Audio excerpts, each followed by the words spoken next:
A paz do Senhor, meus amados. Meu nome é Fernando Felipim e hoje eu quero trazer uma mensagem para vocês com o seguinte tema: feitos extraordinários. Mas antes da gente entrar no vídeo propriamente dito, eu já quero pedir sua ajuda. Pedir que você se inscreva no canal, que você curta, que você comente, que você envie este vídeo para outras pessoas. Assim você incentiva o YouTube a aumentar o alcance dessa mensagem. Assim você me ajuda a alcançar mais vidas. Seja um semeador da palavra de Deus nessa terra. Amém? Vamos ao vídeo. Eu quero ler para vocês aqui uma passagem que ela está no livro de João, capítulo de número 4 e o verso de número 14. E ele vai dizer assim: mas aquele que beber da água que eu lhe der, nunca terá sede, porque a água que eu lhe der se fará nele uma fonte de água que salte para a vida eterna. E quando eu estava meditando aqui nessa mensagem, Deus ele me fazia pensar na história de um homem chamado Naamã. Para que você tenha um pouco de contexto aqui, eu vou fazer um breve resumo da história dele. Naamã, ele era um político, ele era um comandante, ele era uma figura muito importante no país dele, um país inimigo de Israel. Acontece que, apesar de Naamã ele ter poder, ele ter fama, ele ter glória, ele ter influência, ele ter tudo que uma pessoa pode querer, ele não tinha saúde. Naamã ele era cometido por lepra. E naquela época, lepra era uma doença fatal. Ela não tinha cura. E para você que não conhece, lepra é uma doença que ela vai consumindo o seu corpo aos poucos. Naamã ele sofria de uma enfermidade que ia matar ele da pior forma possível, fazendo ele literalmente definhar e derreter, fazendo ele ter uma morte horrível. E eu imagino aqui que, quando a Bíblia está citando essa história desse homem, ele já está numa situação em que ele já procurou tudo que é tipo de solução possível que ele conhecia, mas nenhuma tinha fazido efeito na vida dele. Ele já estava ali conformado, ele já tinha aceitado o destino dele, que era a morte. Mas acontece que uma das servas ali, uma escrava que trabalhava na casa de Naamã, ela era uma israelita, ela era uma serva de Deus. E ela, quando ficou sabendo ali da situação de Naamã, ela olhou para a esposa dele e falou: olha, se Naamã conhecesse o profeta que há em Israel, esse profeta verdadeiramente poderia dar uma solução para a vida dele, porque aquele homem fala com Deus e eu creio que Deus ele pode curar Naamã dessa doença horrível. E Naamã, quando ele ouve isso, ele começa a tomar todas as providências para de imediato ir atrás dessa solução. Ele chega ali, ele pega uma fortuna, valores incomensuráveis para a época, dinheiro mais do que o suficiente para sustentar gerações sem precisar trabalhar, para levar como presente. Chega até o rei, faz o rei escrever uma carta dizendo: olha, o meu servo precisa de ajuda, ajudem ele quer a cura, ele vai em paz. Naamã ali, ele enfrenta uma viagem de dias ali pelo deserto, pelo sol, uma viagem perigosa, e mesmo com o seu corpo debilitado ali, de um jeito que ele sabia que poderia dar muito errado essa viagem, ele vai lá e se propõe a fazer tudo isso. E Naamã, ele vai com todas as forças que ele tinha atrás desse profeta, atrás dessa cura. Naamã, quando ele chega ali na nação, acontece algumas desenvolturas, algumas situações, mas finalmente ele consegue chegar ali na casa do profeta. E quando ele chega ali na casa daquele homem, um lugar humilde, um lugar simples, ele espera que o profeta venha ali, reconheça que ele é Naamã,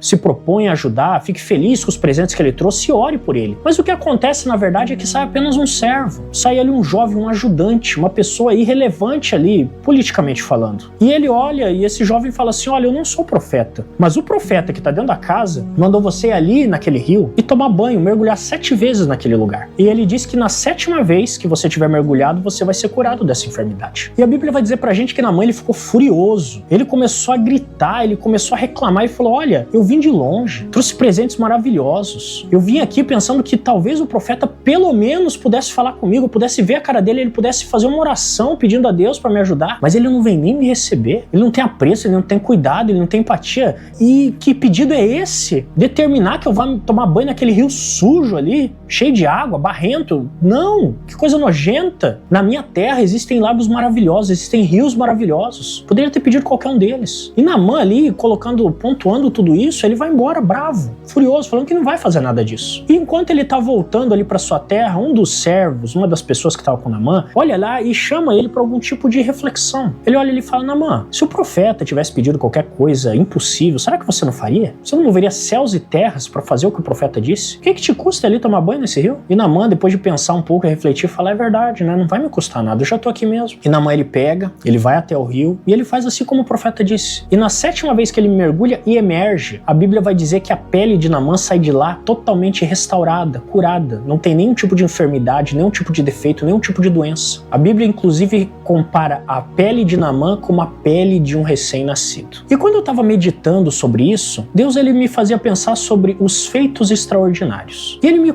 propunha a refletir, por que hoje, na vida dos cristãos, a gente não costuma ver essas manifestações extraordinárias da parte de Deus? Por que nós não conseguimos alcançar da parte de Deus esses feitos tão maravilhosos? E talvez você aí do outro lado esteja pensando, olha, pregador, é porque hoje em dia as pessoas não obedecem Deus corretamente. Falta obediência dentro das igrejas para a gente viver coisas maravilhosas e extraordinárias. Mas a verdade é que não. Uma das coisas que Deus ele me fazia refletir é que a falta de manifestação de Deus, ela está mais relacionada com a ausência de renúncia da nossa parte do que por obediência. Como assim, pregador? Veja, vamos pegar essa história aqui de Naamã, por exemplo. Quando a gente vai analisar tudo isso aqui, a gente vê que em momento algum da história, Naamã, ele relutou em obedecer. Tudo o que era necessário que ele fizesse, ele fazia. Por mais difícil ou mirabolante que pudesse ser. Acreditar numa religião diferente, porque veja bem, Naamã era de uma nação diferente, ele tinha uma religião diferente, ele tinha convicções diferentes. Mas quando alguém falou pra ele, você só tem que aceitar, ele foi lá, eu vou aceitar. Você só tem que procurar, eu vou procurar. Precisava ali de uma ajuda do rei, ele foi lá buscar. Preciso levar presentes à altura da bênção que eu tô buscando, eu vou resolver. Eu tenho que enfrentar uma jornada difícil e desgastante, eu vou fazer. Em momento algum a gente vê Naamã relutar quase que de imediato. Qualquer ordem que ele recebe, ele acata. Mas então, ele se depara com uma situação, tomar banho no Rio Jordão. Por que nesse exato momento aqui, uma tarefa muito mais simples do que as outras, ele relutou em fazer? Naamã, ele não era uma pessoa teimosa. Naamã não estava aqui relutando em tomar banho porque ele era cabeça dura. Naamã, ele estava relutando em tomar banho aqui porque ele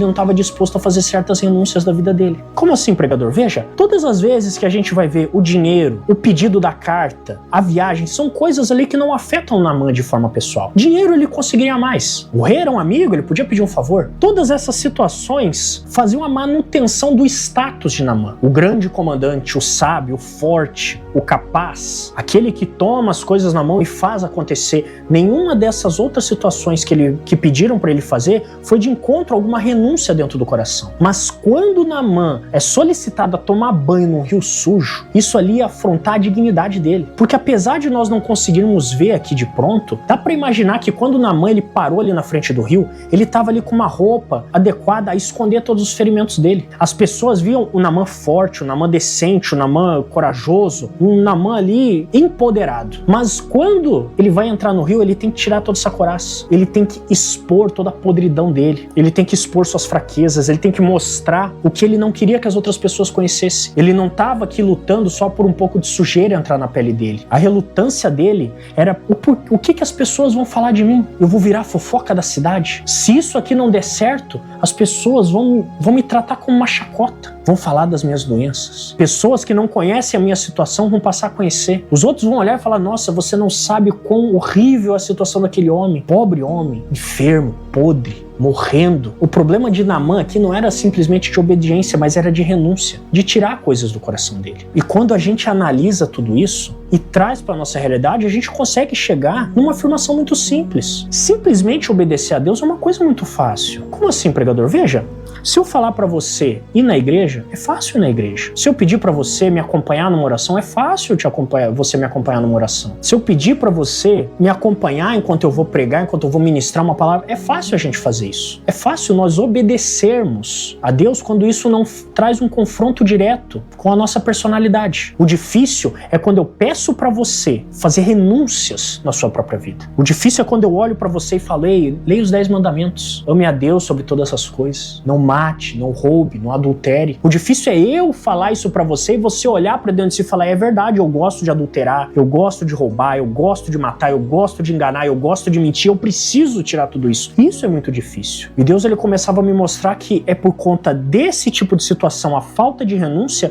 é que a gente não consegue mais ver as manifestações dele no nosso dia a dia. A gente encontra, entrando nas igrejas, cristãos cada vez mais vazios. Pessoas que estão ali só com o corpo, a mente, o espírito, elas estão longe. Pessoas sentadas ali na cadeira, ouvindo o pregador falar, mas não prestando atenção verdadeiramente, não adotando aquilo para a vida delas como forma de mudança. E é por isso que muitas das vezes Deus não se manifesta na nossa vida, porque as pessoas não entendem o que a renúncia para obedecer a Cristo verdadeiramente é na vida delas. E se você ainda não está entendendo, eu vou trazer isso de uma outra forma, eu vou trazer como uma parábola para você. Eu posso te dizer que a população cristã, a população que verdadeiramente diz acreditar em Deus, são como pessoas paradas na beira de uma praia, elas estão na areia. E quando Jesus chama para servir, ele fala assim, olha, comecem a caminhar em direção ao mar, em direção ao horizonte. Eu posso dizer para você que todos ali vão ter uma mesma visão. Eles vão ver o céu refletido na folha d'água. Se tiver um pôr do sol, eles vão ver o sol, eles vão ver as nuvens.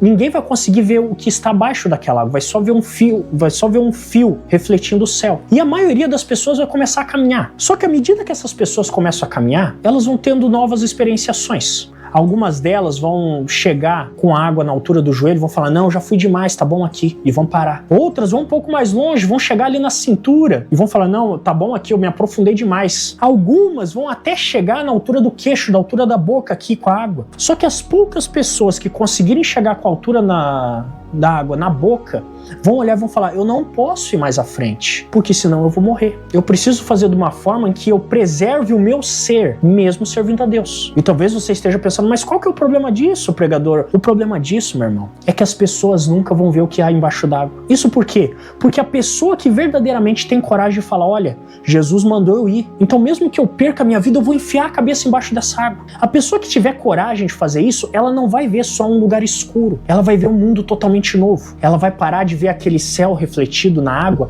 e vai começar a ver peixes, corais, algas, ver maravilhas coloridas, águas vivas. Ele vai ver um mundo totalmente novo. Isso por quê? Porque ele estava disposto a entregar tudo o que ele é em prol de obedecer a Deus. Só que muitas das vezes as pessoas não querem fazer isso. A vida como cristão de 99% das pessoas se resume a ler a Bíblia e aplicar alguns preceitos ali sobre a vida delas. Eu adoto algumas partes e negligencio outras. Eu apoio aquelas coisas que eu acho certo, mas algumas renúncias que a Bíblia fala para mim fazer, que são muito difíceis, eu não vou fazer porque aquilo não convém. E é por isso que muitas das vezes essas pessoas não conseguem encontrar, não conseguem ver Deus se manifestar de forma poderosa na vida delas. Boa parte da população está contente ali em simplesmente sentir água nos seus pés dizendo, eu estou provando o verdadeiro evangelho. Mas são poucas as pessoas que, assim como Naamã, vão enfiar a cara embaixo d'água. Vão olhar para todo mundo e falar, não importa o que os outros estão pensando, não importa se eu vou morrer afogado, não importa se isso tudo que eu tô acreditando pode ser uma mentira, eu posso estar sendo enganado. Eu vou até o fim, eu vou servir a Deus de uma forma que eu vou tentar todas as possibilidades possíveis para mim verdadeiramente ver de tudo que Deus é capaz na minha vida. São poucas pessoas que vão fazer isso. É muito fácil eu chegar, de novo, é muito fácil eu servir a Deus. É fácil eu chegar aí uma vez na igreja, é fácil eu chegar e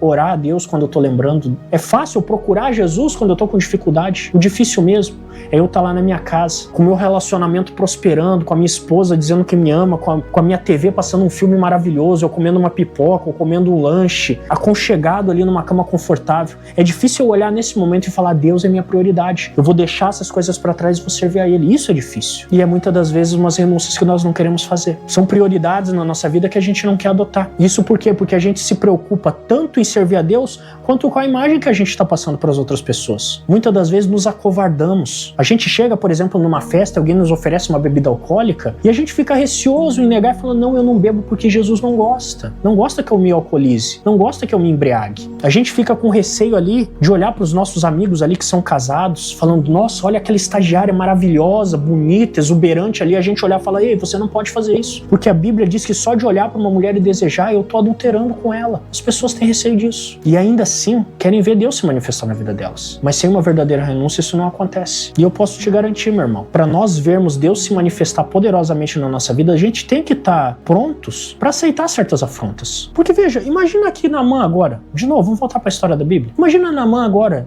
velho, passou 10, 15 anos ali da cura dele. Imagina ele sentado próximo dos seus amigos dizendo, ei, você sabia que eu tinha lepra? Imagina as pessoas olhando para ele e falando assim, como assim, Naamã, você tinha lepra? Deus me curou. Fui lá e mergulhei num rio lá que Deus mandou e a doença saiu misteriosamente. Foi um milagre. Imagina as pessoas olhando e falando, Naamã, você é louco, Naamã. Essa doença não tem cura. Mas aconteceu, rapaz, eu fui lá, eu viajei, eu fiz isso e te custou dinheiro. Não, o cara me curou de graça. Ele falou assim, Deus te abençoe, mergulha num rio, e toma tua cura. Imagina as pessoas ali fazendo chacota da vida dele. Fala, esse cara tá doido. Tá indo tanto na igreja que o pastor, o líder espiritual, fez uma lavagem cerebral nele. O cara acha que tinha uma doença incurável. Ele acha que Deus fez isso de graça. Ele tá pensando maluquice. O cara ficou louco. E muitas das vezes isso é uma coisa que a gente não quer entender. A gente acha que pode manter os dois ofícios. Eu posso ser uma pessoa do mundo e ao mesmo tempo que eu sirvo a Deus, mas eu quero dizer para você, o chamado de Cristo para nossa vida é de renúncia. Quando Cristo chama para perdermos as nossas vidas por Ele, quando a Bíblia diz que quem perde sua vida em favor de Cristo ganha a vida, Ele não está falando somente da parte da morte física, para ascender para um plano espiritual. Jesus está dizendo assim, olha, se você morrer para as coisas do mundo, você também vai viver para as coisas de Deus. Você vai começar a ver coisas extraordinárias na sua vida, você vai ver Deus se manifestar de forma tremenda. Você vai viver coisas que as outras pessoas não vê. Você vai ver um mundo totalmente novo, como aquela pessoa que